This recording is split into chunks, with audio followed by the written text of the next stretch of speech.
I recently came across a geometry problem that started a whole argument in the comments.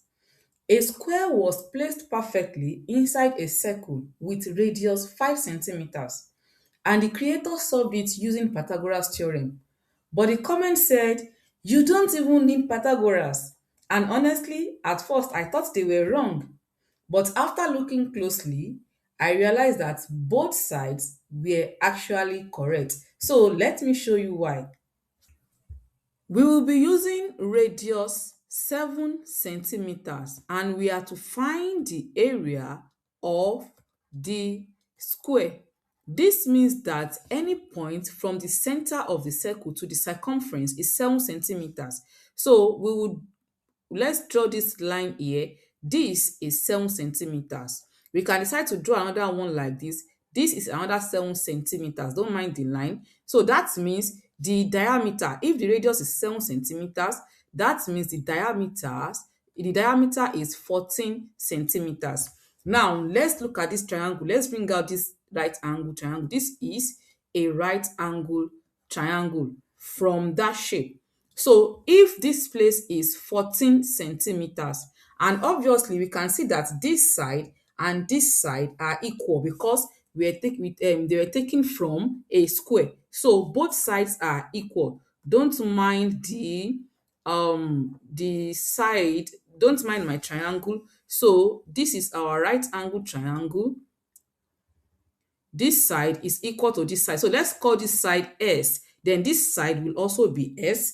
This is 14 centimeters. So using the Pythagoras theorem now, that is the first method we want to use. The Pythagoras theorem says a square plus b square equals c square, where c is the hypotenuse. So now that means s squared plus s squared will be equal to 14 square, and that gives 2s squared to be equal to 196.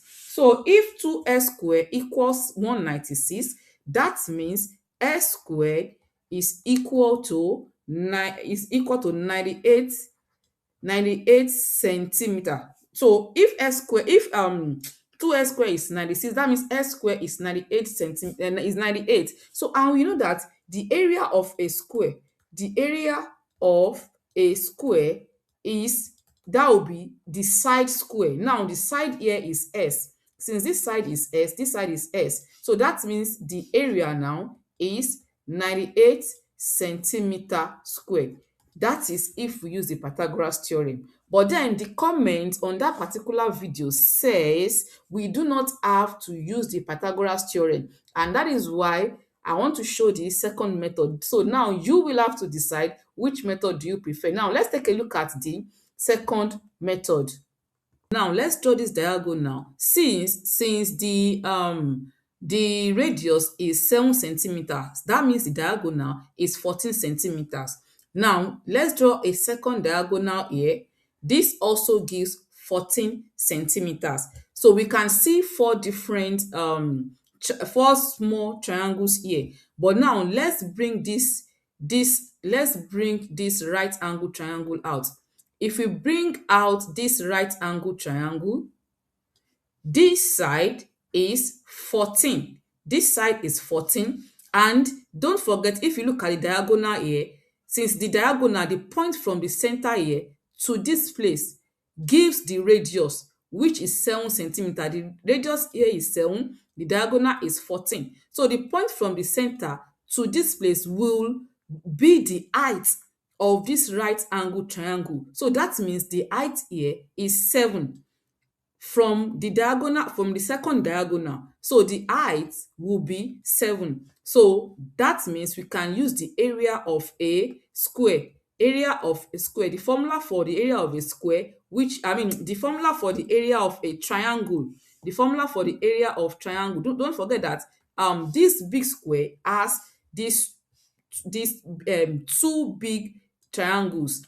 This is one triangle and this is the other triangle. So if we can find the area of this triangle, then the area of the